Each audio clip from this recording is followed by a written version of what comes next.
নমস্কার সবাইকে, ত্রিপুরা স্টাডি পয়েন্টে তোমাদের স্বাগত। আজকের এই ভিডিওতে আমরা আলোচনা করব পলিটিক্যাল সায়েন্স মেজর 4th সেমিস্টারের paper 7 theories of international relations.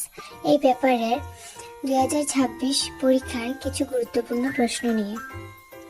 আর তোমাদের জন্য একটা ভালো খবর হলো, এই পেপারের কমপ্লিট সিলেবাস কভার করা ফুল পিডিএফ নোটস অ্যাভেলেবেল আছে। নোটস সংগ্রহ করতে স্ক্রিনে দেওয়া নাম্বারে যোগাযোগ করতে পারো। চলো এবার গুরুত্বপূর্ণ প্রশ্নগুলো দেখে নেওয়া যাক।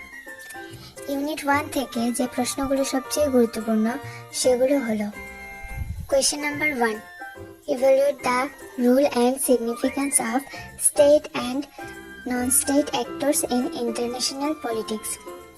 Question number 2, discuss the core concepts of sovereignty and security in the context of international relations. Question number 3, what do you mean by sustainable development? Discuss its relevance in international politics. এবার unit 2 থেকে সবচেয়ে গুরুত্বপূর্ণ প্রশ্নগুলো হলো: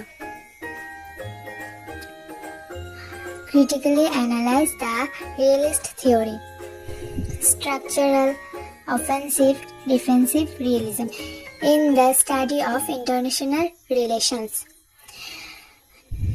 Question number 2, discuss the main features of core arguments of constructivism in international relations.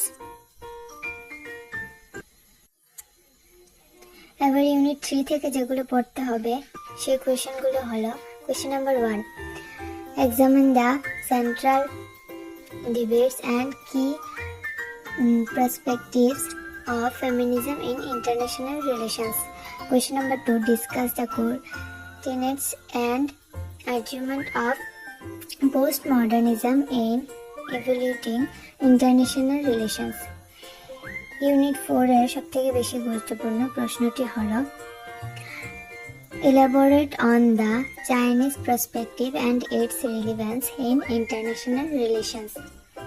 এই unit 4 থেকে শুধু এই প্রশ্নটা পড়লেই হবে। এই টপিকগুলো ভালো করে পড়লে পরীক্ষায় ভালো নম্বর পাওয়ার সম্ভাবনা অনেক বেশি। এইসব গুরুত্বপূর্ণ প্রশ্নের সহজ ভাষায় তৈরি কমপ্লিট সিলেবাস কভার করা পিডিএফ ফুল নোটস অ্যাভেলেবেল আছে। স্ক্রিনে দেওয়া হোয়াটসঅ্যাপ নাম্বারে তোমরা যাদের নোটস প্রয়োজন তারা আমাদের থেকে সংগ্রহ করে নিতে পারো। ভিডিওটি ভালো লাগলে লাইক, শেয়ার এবং সাবস্ক্রাইব করতে ভুলো না। ধন্যবাদ।